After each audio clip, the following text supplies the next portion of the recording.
Hello, Penn State fans. This is Dan Angell reporting here from the United Center following Penn State's semifinal win in the Big Ten tournament over Indiana. The Nittany Lions have now gone from 40 minutes away from the NCAA tournament on Thursday to 40 minutes away from their first ever Big Ten championship, and they are going to play tomorrow, Sunday at 3:30 Eastern, 2:30 local time here in Chicago against Purdue. Obviously, at this point, Penn State has left no doubt whatsoever. They're definitely in. They're playing for a championship and nothing else at this point. So this really is a situation where Penn State kind of playing with nothing to lose, because almost nobody outside that locker room expects them to beat Purdue, because the Boilermakers have looked the part of a likely #1 seed.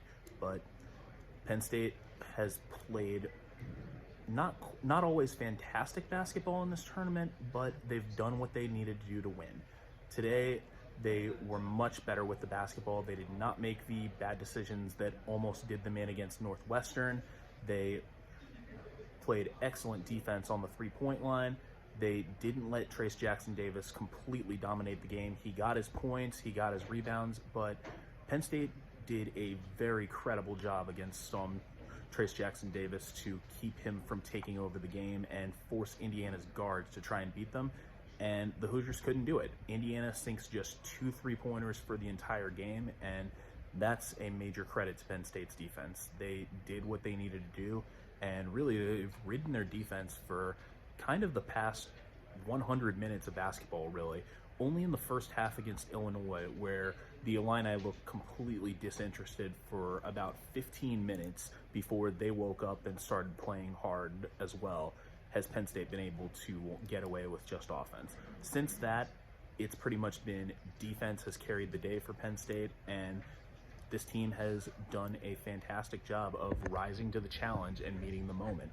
So now the question is, can they find a way to meet the moment against a Purdue team that is led by the best player in the Big Ten in Zach Edey, who presents a matchup nightmare for everybody, but presents a especially tough matchup for Penn State, which does not have a strong big man known to bang around with Edey.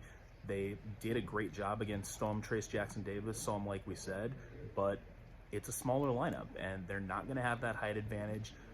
Edey took over the game against Ohio State. He's very capable of doing that. Penn State is going to have to play good defense on the rest of the Boilermakers and hit some shots if they're going to win this game. But the important thing here is the Nittany Lions, for the second time in their history, they have a chance at a Big Ten championship, and that's pretty much all that these players wanted as they came to Chicago. So they know that they can just focus on 40 minutes, and then they'll let the chips fall where they may as far as Selection Sunday goes, but they're going to be watching that completely relaxed, win or lose tomorrow. So all that's left to do for Penn State is to try to see if they can win their first piece of hardware as a Big Ten school in men's basketball. So we will see what happens. It will be a 2:30 tip Central Time tomorrow, 3:30 p.m. if you are watching in State College. This is Dan Angell from the United Center.